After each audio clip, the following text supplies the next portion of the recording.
Merci de rester fidèle à la télévision Diversity et bienvenue dans votre émission Vie associative. Je reçois pour vous sur ce plateau M. Diallo Ibrahima Silla.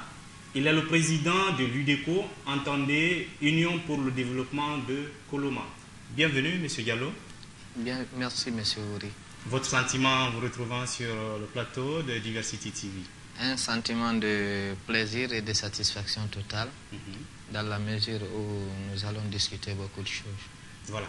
Alors parlons un peu de l'UDECO. Dites-nous depuis quand l'Union pour le développement de Koloma a vu le jour? Bien.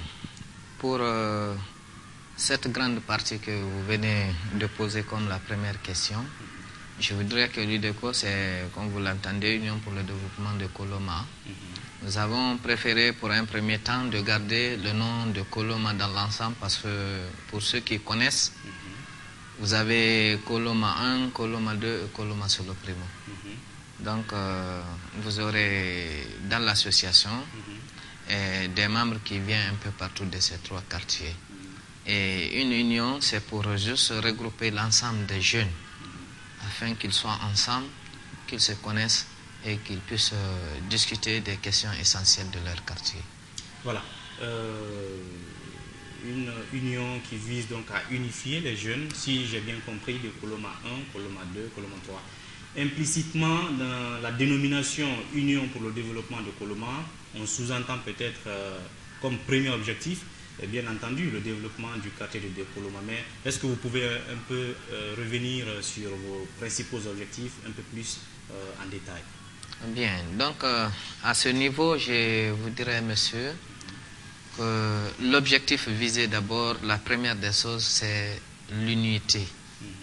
Unifier, chercher le maximum possible à ce que la jeunesse se connaisse et que règne la paix dans ces localités. Et plus précisément encore, chercher maintenant à intervenir dans les domaines socio-économiques et culturels et promouvoir des formations des jeunes et lutter contre la délinquance et quelques fléaux. Et plus aussi les maladies courantes. Parce que là aussi, n'oubliez pas que c'est nous les jeunes généralement qui sont non seulement les acteurs, mais en même temps aussi les victimes de ces maladies. Oui. C'est pas pour vous ramener à reprendre les objectifs, mais au juste, quel est le constat qui vous a amené à mettre sur place cette union pour le développement de Koloma? Sûrement, vous avez dû faire un constat au sein du quartier. Oui. Cela, nous avons, à l'instar un peu de tout ce que vous connaissez au niveau des jeunes, il y a dans le quartier bon nombre de jeunes qui se frottent, mais qui ne se connaissent pas. Donc la première des choses, nous avons jugé nécessaire d'abord, il faut qu'il y ait une connaissance. Et cela ne peut se faire que lorsque vous êtes ensemble, vous vous concertez et là maintenant ensemble vous allez décider qu'est-ce qu'il faut mettre en place comme des visions pour faire quelque chose pour votre quartier. Donc pratiquement l'Union pour le développement de Koloma existe depuis combien d'années? Depuis 2006, plus précisément le 18 juin 2006. Pratiquement 7 ans. 7 ans à peu près. Alors, c'est vrai, depuis 7 ans, vous êtes installé au sein de Koloma. Donc, quel est aujourd'hui, au jour d'aujourd'hui, votre niveau d'implantation au sein de ce quartier? Parce que Koloma, ce n'est pas quand même un petit quartier. Oui. Et nous savons que dans chaque quartier, il y a quand même des secteurs. Oui. Il y a forcément des gens qui vous représentent dans ces secteurs. Quel est au jour d'aujourd'hui votre niveau d'implantation dans ces différents secteurs du quartier de Koloma? Bon, de sa création à nos jours, au début, on avait inscrit le premier jour 96 membres adhérents confondus. À nos jours, je vous dirais franchement que Koloma 1, Koloma 2, Koloma Solo Primo, il y a un minimum encore de représentation dans ces différents quartiers. Parce que chaque quartier, vous trouverez au moins 5 secteurs, le minimum c'est 4 secteurs qui constituent le quartier. Et là, l'UDECO est un peu représenté. Nous avons dans les 2 quartiers, c'est là où la représentation est franchement dense Où ça? Au Koloma 1 et Koloma 2. 1 et 2. Voilà, donc au niveau de Koloma, c'est le primo. C'est pas tellement, mais actuellement, nous étions d'abord dans le quartier Koloma 1. Vu le découpage administratif, nous sommes revenus dans le quartier Koloma 2. Alors, c'est pour vous dire qu'une partie de Koloma 1 et une grande partie aujourd'hui de Koloma 2 se retrouvent dans cette association. Et c'est une structure aussi qui regorge d'autres associations, parce qu'il y a des staffs, il y a des mouvements donc, qui sont un peu partout dans le quartier, dans ce niveau de ces deux quartiers. Alors, ce sont ces staffs, les représentants, les leaders de ces staffs et des mouvements qui sont là déjà comme membres et qui font partie du bureau. Justement, parlant de staff, de mouvements et ainsi de suite, Koloma est un des quartiers réputés sensibles, autrement dit, des refuges, des gens qu'on jugerait un peu mal éduqués, violents, ainsi de suite. Alors, est-ce que vous avez pu, ou si vous voulez, comment est-ce que vous avez pu coopter tous ces gens pour qu'ils puissent faire partie de l'Union pour le développement de Koloma?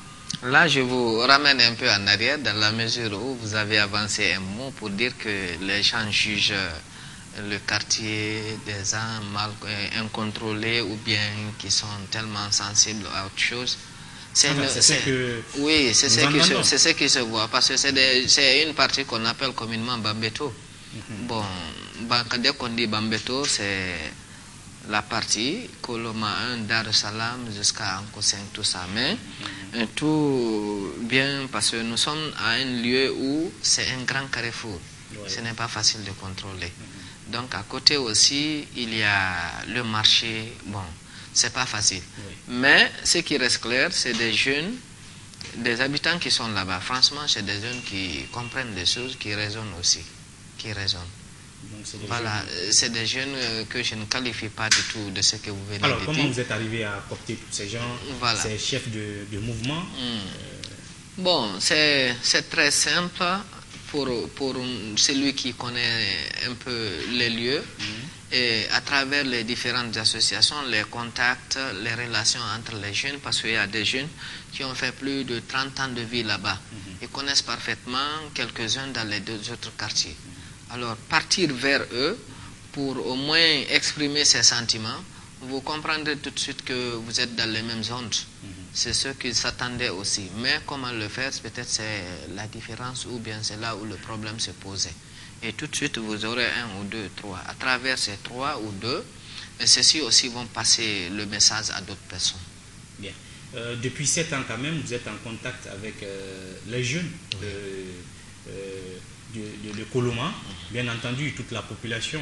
Vous avez dû certainement avoir une certaine idée, une certaine vue sur les besoins et les problèmes de ce quartier, vu que vous avez passé quand même 6 ans au sein de ce quartier à faire des activités. Est-ce que vous pouvez me donner une idée un peu du besoin de ce quartier-là aujourd'hui, du problème de Koloma, au niveau de la cellule des jeunes, mais des adultes aussi? Bon, là, au niveau des adultes, je vous dirais franchement qu'on mène une vie de calvaire là-bas. Parce qu'il y a un problème d'eau qui se pose. Un problème d'eau? Un problème d'eau. Là, il faut voir les matins comment les gens sont alignés devant les puits ordinaires ou bien les fourrages qui sont là-bas. Avec les bidons de 20 litres, de 20 litres sur un enfant de 5 ans à 6 ans. Ça freine même l'évolution de l'enfant parce qu'il n'a pas le temps. S'il vient, il n'a pas de repos du tout. Donc il y a ça, il y a pratiquement le problème aussi de route qui se pose, d'infrastructures routières, et il y a le problème aussi d'infrastructures scolaires. Parce que les 3 ou 4 quartiers qui sont là, non seulement sur le plan éducatif, vous verrez qu'il n'y a que 2 grands établissements publics. Alors, c'est des lieux où vous pouvez trouver 120 élèves par classe, ou 130 élèves, ou 90 élèves par classe. Donc, parfois, il faut punir certains pour donner la place à d'autres pour écrire. Donc, c'est un peu vous voyez. Bon, et nous n'avons pas de collège aussi. Il faut voir, quand les élèves passent, il faut aller jusqu'où pour faire ça. C'est-à-dire que quand un enfant de Koloma quitte la 6e année, 6e pour 7e, pour la 7e, il est là c'est obligé tout un problème. d'être orienté dans un autre quartier. Non, soit un autre quartier, Ou ou une bien école directement une école privée, parce qu'il n'a pas de choix. Vous allez calculer le transport de là-bas jusqu'où pour aller étudier dans le public, et finalement, les parents seront obligés de au moins voir le transport et le temps, pour ramener l'enfant à côté, mais malgré que c'est coûteux. Alors, les jeunes, c'est un problème d'emploi. Bien qu'on dise c'est un cas général, mais moi je dis bien que c'est parce que là aussi le financement fait défaut. Vous allez monter des projets, on va vous dire de déposer, et vous mettre ça dans les tiroirs, vous ne verrez pas de suite. Nous parlons tout à l'heure de tout ça. Voilà, donc là il y a l'emploi qui se pose ici, il y a franchement un problème de centre culturel qui est là, parce qu'il n'y a pas où les jeunes vont se rencontrer pour discuter, pour se voir au moins, pour se donner des idées. Un cadre de rencontre, oui, permanent, ça n'existe pas. Autrement dit, une maison des jeunes, adéquate. Voilà. Okay. Voilà. Alors, beaucoup de problèmes au sein de ce quartier, manque d'infrastructures routières, manque d'infrastructures scolaires, peut-être même sanitaires, et ainsi de suite. Et ça veut dire que cela vous a interpellé. Ce qui certainement a dû vous amener à monter des projets. Vous en parliez tout à l'heure. Depuis donc 6 ans, parallèlement aux différents objectifs que vous vous êtes fixés, notamment contribuer efficacement au développement endogène et durable adapté aux conditions naturelles, socio-économiques et culturelles de Koloma, promouvoir au sein des citoyens l'esprit civique et de la citoyenneté. Quels sont, ainsi que tous les autres objectifs qui suivent, quelles sont les activités que vous avez pu réaliser pour le bien-être des populations de Koloma? Voilà, donc de sa création en 2006 à nos jours, je vais vous dire franchement qu'on a réalisé un bon nombre d'activités, notamment dans le domaine sanitaire. Nous avons procédé à l'assainissement. Ça, on le faisait presque à chaque année à l'approche des saisons pluvieuses. L'assainissement du quartier Koloma, même les grandes artères. En 2008, ceux qui connaissent le lieu, le rond-point était bien aménagé avec Bambeto. Le rond-point de Bambeto, bien aménagé. Aussi le côté du marché. Voilà, Asnavi était là avec nous, on était là en surveillance permanente. Et donc, dès que vous venez, vous trouverez franchement que même les artistes partaient pour réaliser les émissions au rond-point là-bas. Alors, c'était sous contrôle. Et sur l'assainissement, les artères vers la transversale vers l'aéroport. Alors, on faisait ça aussi. Les cimetières du quartier, on mobilisait les jeunes. Cela, à des moments où tu ne peux pas rentrer. Donc, là aussi, on le faisait de façon permanente. Et à part ça, des conférences, chaque mois de Ramadan, on réalisait des conférences, des conférences islamiques qui partaient dans l'élan de sensibilisation des jeunes. La conscientisation et le rôle de la jeunesse dans un état de droit, on l'a fait. Et d'autres formations pour les enfants du quartier qui préparaient l'examen, soit l'entrée en 7e, le brevet, bac, parce qu'on a parmi nous des enseignants. Si je puis t'arrêter un petit moment, c'est-à-dire à part les campagnes d'assainissement des artères publiques, à l'approche par exemple des saisons pluvieuses, vous procédez aussi à des séances de formation. Des formations en faveur des jeunes. Des jeunes, ça c'est à l'approche des examens, pour les préparer contre l'examen. Okay. Et comment par exemple, comme le bac, l'examen d'entrée en 7e année, le brevet que nous venons, voilà, là où il y a à l'approche de chaque examen. À chaque examen, on le faisait. Surtout à partir du mois de mai, avril-mai. Donc généralement, on prend un mois, on lance des appels aux parents, on passe de porte en porte pour informer, passer des sensibilisations là où il y a des candidats qui estiment franchement qu'ils ont besoin d'assistance. Nous sommes là, on peut les aider et apporter un coup de main. Et comment vous faites justement pour trouver les professeurs, si vous voulez, les aînés qui puissent se mettre à votre disposition pour pouvoir former ces enfants avant justement les examens? Là, ça ne pose pas tellement de problèmes. Je vous ai dit que dans la mesure où dans le bureau même qu'on a, on a des enseignants là-bas. Donc la ressource humaine interne. Interne. On exploite ça, franchement, et puis ça donne. Ça donne. En plus justement de cette activité, j'ai vu un autre objectif qui a trait à la lutte contre la délinquance, la drogue, le vol, la violence et l'insécurité en général. Comme je le disais tout à l'heure, bien sûr que vous avez rejeté ce cliché qu'on colle un peu aux jeunes de Koloma, comme quoi la délinquance grandissante là-bas, on consomme bien de la drogue, le vol, et ainsi de suite. Quelles sont les activités que vous avez dû mener dans ce sens-là pour un peu diminuer ces travers sociaux au sein du quartier de Koloma? Bon, c'est un cas un peu général en Guinée. Vous savez, chaque coin, il y a un minimum de jeunes qui s'aventurent ou qui se laissent aller et puis la drogue, sans savoir aussi les conséquences. Alors, connaissant tout cela, il y a certains qui se déploient quand même sur le terrain pour donner le maximum d'eux-mêmes, c'est-à-dire passer par la sensibilisation d'abord, parce que c'est des jeunes qui sont dans des familles, il faut passer les voir, les parler tout doucement, ils sauront, sans les menacer d'abord pour un premier temps. Et pour un second temps, voir les lieux qui sont utilisés pour ces causes, et c'est des lieux qui appartiennent à des personnes. Informer ces personnes, franchement, il faut occuper la partie où il faut en tout cas réaliser quelque chose ici qui pourra au futur freiner l'évolution de ce travail ici. Alors ça c'est déjà fait, c'est la sensibilisation. Et comme c'est des jeunes qui sont dans les quartiers, il y a certains facilement, ils comprennent, ils connaissent les conseils, finalement ils sont là, c'est eux-mêmes qui raisonnent et disent franchement grand frère, alors nous abandonnons, vous ne verrez plus ici, c'est à vous qu'on compte demain faire le maximum. Alors si vous vous laissez entraîner par franchement ce genre de comportement, finalement vous ne pourrez pas être demain des personnes responsables. Bien. Alors, développer l'esprit d'entreprise, de gestion et de protection de l'environnement. Quelle activité aussi dans ce cadre? Oui, ça fait la protection de l'environnement, commence par d'abord l'assainissement.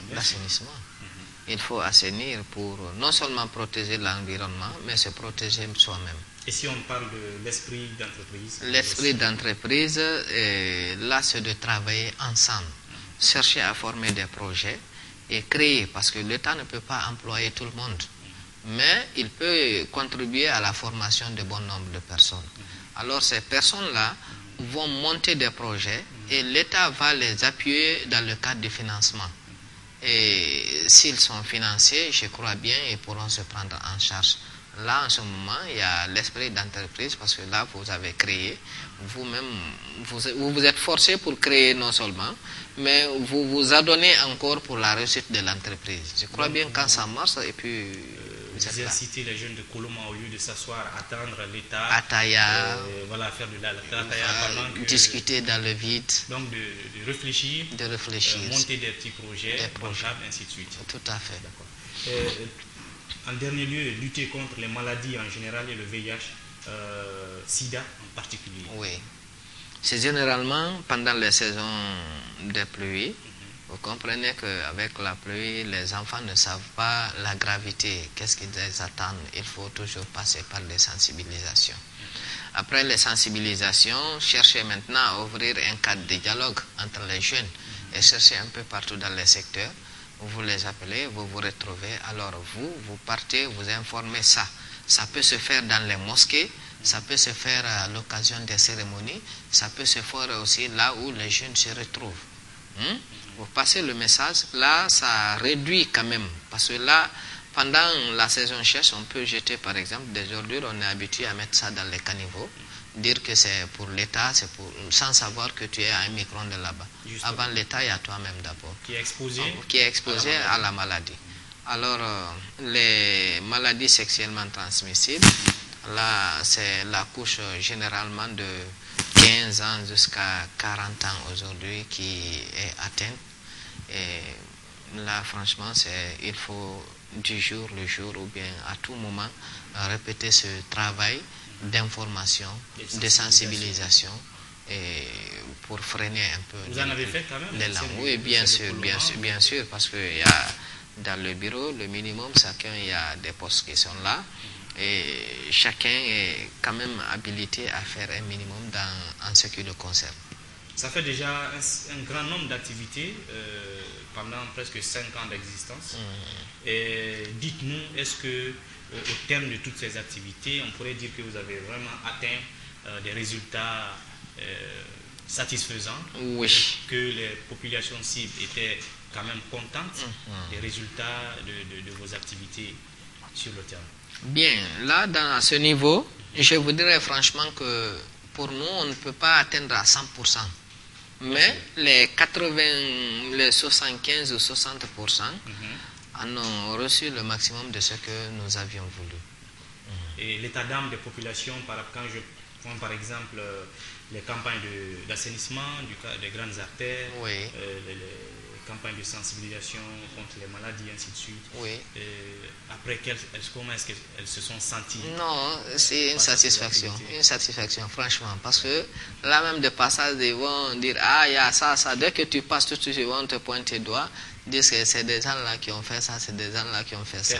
Je me rappelle une fois que quand nous étions venus pour un travail quelque part, c'est des vieux qui disent, ah, c'est des enfants bénis qui sont là, ils nous aident, franchement, ils n'ont pas attendu. Parce que une fois dans un cimetière du quartier, il y avait franchement manque d'eau là-bas. Quand vous partez pour l'enterrement, c'est non seulement sale, mais vous n'avez pas là où prendre d'eau pour au moins faire les toutes premières toilettes ou l'ablution. Nous sommes décidés de mettre un petit bassin à l'intérieur, fermé. Et je crois que le quartier même nous a remerciés et félicités par la suite. Alors tout ça, oui. Comment vous y parvenez, je veux dire financièrement, oui. matériellement, parce que ça fait quand même beaucoup d'activités que vous avez eu à faire sur le terrain. Oui. Ça demande aussi de l'argent. Est-ce que, premièrement, c'est à travers vos cotisations que vous avez fait ces activités, ou est-ce que vous avez des soutiens, je veux dire des partenaires qui souvent vous viennent en aide, financièrement ou matériellement, et s'il y en a, qui sont-ils? Bon, là, nous comptons d'abord sur notre contribution que nous donnons de façon plus ou moins régulière et plus des partenaires au développement que nous allons citer ici et remercier même en même temps de l'effort fourni et du soutien, parce que là ils viennent non seulement pour les formations, ils viennent pour nous former, mais aussi ils nous apportent aussi des coups de main dans le cadre de réalisation de nos activités. Notamment le projet Faisons Ensemble, USAID et Fraternité Médicale Guinée. C'est-à-dire que Faisons Ensemble, USAID, Fraternité Médicale de Guinée, oui, ce sont nos partenaires. Qui viennent couramment en aide. Couramment, oui, ils en ont fait, surtout Faisons Ensemble. À travers Faisons Ensemble, nous recevons les autres là directement. Et à chaque fois qu'il y a des activités, soit une formation et autres, ils nous appellent, on participe à l'atelier de formation. Parlant justement d'activité, vous êtes sans savoir que le ministère de la Jeunesse et de l'Emploi Jeune justement a entrepris un processus de construction des maisons des jeunes dans les différents quartiers au nombre de 14 si je ne m'abuse. Est-ce que quelque part au sein de votre quartier ou de votre commune, votre association a été impliquée de part ou d'autre? Bien sûr, on était impliqués parce que ces maisons, il y a Koloma 2 qui a bénéficié de ce don. Je profite de l'occasion pour remercier les donateurs parce que ça fait plus de 35 à 40 ans à ma connaissance. Le terrain était là, complètement laissé à l'abandon. C'est seulement le mardi. Mardi, c'était le 27, je crois. C'est le mardi où a eu lieu la pose de la première pierre de la construction. De la maison de jeunes? Oui, j'étais présent. Le ministre de la Jeunesse et de l'Emploi Jeune était là. La délégation spéciale de Ratoma était là. et bon nombre de personnes pour au moins participer à la pause. Et quel est l'état d'esprit justement de la jeunesse de Koloma? Non, il fallait voir, franchement. Il fallait voir parce que c'était non seulement sous la pluie, mais cela n'a pas empêché la jeunesse d'être au rendez-vous. Et massivement aussi. Ok. Oui. Alors, parlons maintenant des difficultés. Ça fait beaucoup de bonnes activités, mais c'est sûr qu'il y a quand même des petites embûches. Tout à fait. Quelles sont les difficultés auxquelles vous êtes souvent confrontés? C'est la question standard qu'on pose souvent à tous les invités sur ce plateau. Et comment est-ce que vous arrivez à surmonter ces difficultés-là? Bon, ces difficultés, bon, dans l'ensemble, c'est général. Quand vous partez pour un projet, votre objectif, c'est d'atteindre le but. Mais pour atteindre, il va falloir que vous vous investissez. D'abord, moralement, vous allez faire des bons plans, mais c'est les plans qui demandent un financement. Donc, pour le financement, franchement, ça cause des problèmes. Avec les institutions, c'est pas facile. Je ne sais pas qu'est-ce qui ne va pas, parce qu'il y a ça aussi des associations qui sont dans les sacs, ou bien des associations de deux personnes, ouais. Des associations fantômes là bon, dès qu'on donne l'argent, ils bouffent, ils disparaissent, vous ne les verrez plus. Disons Après, qu'il y a une sorte de crise de conscience entre les bailleurs maintenant. Voilà, il y a ce problème-là d'une part. Mais d'autre part aussi, quand vous travaillez, il faut essayer parfois des gens voir aller directement sur le terrain, faire le constat, faire des sondages pour savoir est-ce que c'est des gens qui existent ou bien c'est des gens qui n'existent pas. Avant de leur donner voilà, qui ils sont. Parce que le financement là, parfois, c'est des gens qui gagnent ça par affinité, pas par mérite. Alors finalement, c'est ce qui envoie. Ou bien celui qui est devant eux dit, bon, moi, il faut me donner 20% ou 10%, ça empêche la réalisation des activités. Alors, c'est des choses, franchement, qui blessent le travail un peu, et finalement, ça porte préjudice à la réalisation de ces projets. Alors, nous, la contribution est là, on va vers des bonnes volontés si les bailleurs ne sont pas là dans les quartiers, qui sont là, vraiment des sages, qui sont prêts à soutenir la jeunesse, ils donnent leur coup de main. À travers ça, d'autres donnent même des matériels pour utiliser sur le terrain. Et ça nous facilite le travail. Alors, Union pour le développement de Koloma, quelles sont donc les perspectives, les activités à venir pour le développement, bien entendu, de Koloma? De Koloma. D'abord, au moment où nous sommes, Koloma a besoin d'une grande mobilisation de la jeunesse. Parce que c'est cette jeunesse-là qui est appelée demain à être les cadres, les responsables de Koloma. Alors, la sensibilisation pour savoir les droits et les devoirs d'un citoyen. Les droits et les devoirs d'un citoyen. Pour qu'il y ait le maximum de paix. Donc, vous ferez une campagne de sensibilisation sur la citoyenneté. Donc ça c'est une répétition parce que c'était déjà fait, mais il faut encore toujours le faire. C'est un travail qui doit être quotidien. Alors plus ça, engager aussi le maximum de projets pour voir si on peut avoir un financement pour que les jeunes puissent eux-mêmes se prendre en charge. Et quand cela y est, j'en suis sûr et certain que ça va apporter beaucoup de fruits. Alors, ça, oui.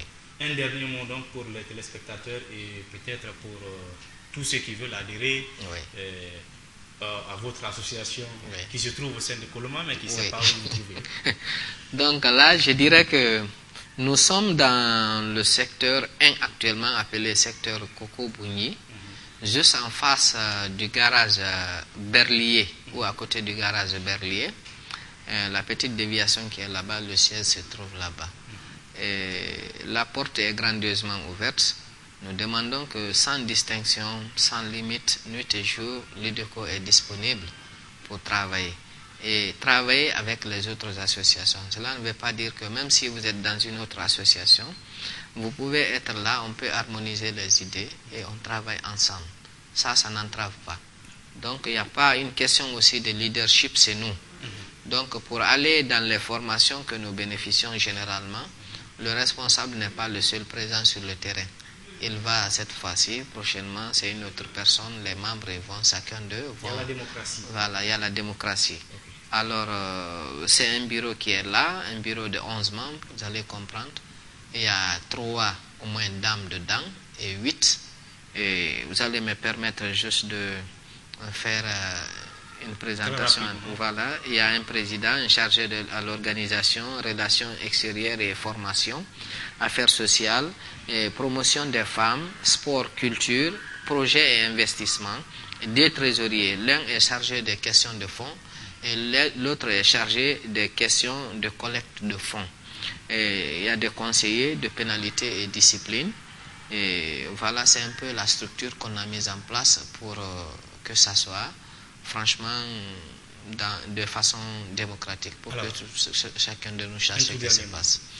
Et tous mes remerciements à la grande radio et télévision, et remerciements aussi à ceux qui ont pensé à l'UDECO et à la jeunesse de la Guinée pour parler de ces petits problèmes et chercher à apporter une correction. Et tous mes remerciements aux spectateurs aussi, aux téléspectateurs qui ont pris le temps de nous écouter, et je leur dis grand merci. Merci donc à vous aussi. Oui. Union pour le développement de Koloma. Je recevais pour vous le président de cette union, M. Diallo Ibrahima Silla. Alors c'était tout pour Vie Associative d'aujourd'hui. Merci à la partie technique, à vous merci pour votre aimable attention. À bientôt.